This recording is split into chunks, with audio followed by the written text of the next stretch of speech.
Among the frescoes by Piero della Francesca in Arezzo is a large battle scene.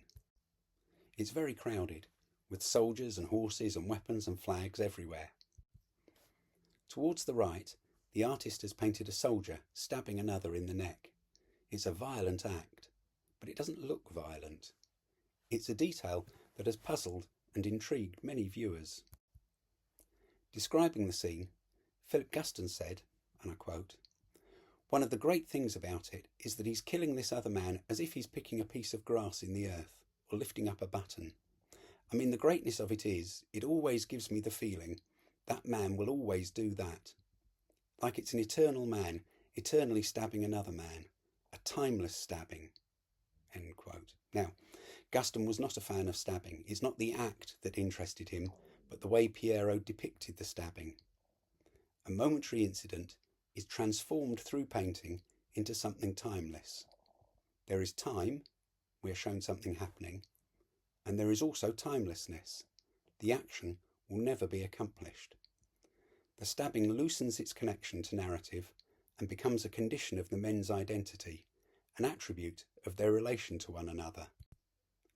Like a picture on a tarot card, temperance will always be pouring water from one cup to the other. The action will never end.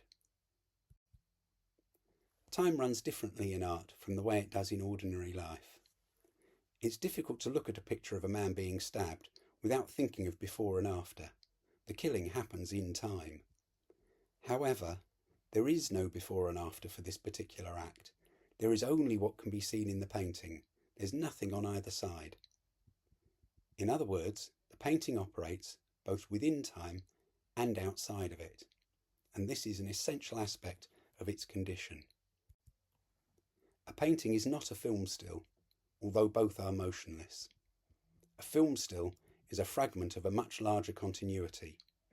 A painting, however, even if it's unfinished, is not a fragment, but a totality. A fragment is understood in relation to a whole, whether or not that whole is known. But painting is the whole. Artists have found many ways to highlight this peculiarity of time in painting. In the bottom right-hand corner of David Bailey's Vanitas Still Life, a letter has just fallen from the edge of the table. Vanitas paintings show objects like skulls and hourglasses to remind viewers of their mortality. In this context, the falling letter symbolises transience. Life is brief. But it is not just a symbol, it is an incident. It is a thing that happens. It is falling, and it is still. It is falling, and it will never fall. Only in art can these contradictory statements be true. Remarkably, this paradox applies even when the objects shown are not in motion. If you look at a still life by Morandi, say, where there is no movement and no hint of change, the double notion of time still applies. It is in and out of time. The timelessness of art has nothing to do with eternal truths or anything like that. Paintings go in and out of fashion. Morandi's painting looks like it was made in the mid-20th century, which it was. It is a product of its time, yet it is an image where the onward motion of the clock is held in abeyance. It is, as T.S. Eliot says in the Four Quartets, a point of intersection of the timeless with time. The moment it depicts is outside of time. Just suppose that Morandi spent 10 hours working on that painting. The painting does not represent those 10 hours. It is not a concentration of the time taken to produce the painting. Nor does the painting represent a particular time of day, like Monet's serial paintings. This is not morning or afternoon or evening.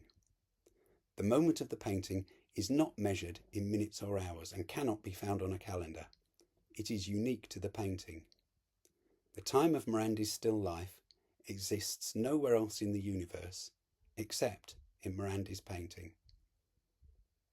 Time slows in Morandi's painting just as it does in Piero's. The care with which it has been composed and painted is experienced by viewers as a stilling. Stillness does not equate to any particular amount of time. It's hard to find stillness in everyday life. Meditation and mindfulness try to still the movement of desire and thought. Painting has its own stillness. It is not lack of movement, but is experienced as the presence of timelessness within time. I hope you enjoyed this video. If so, please like and subscribe, or visit my channel Think of a Picture, where you'll find lots more videos like this one. Thank you.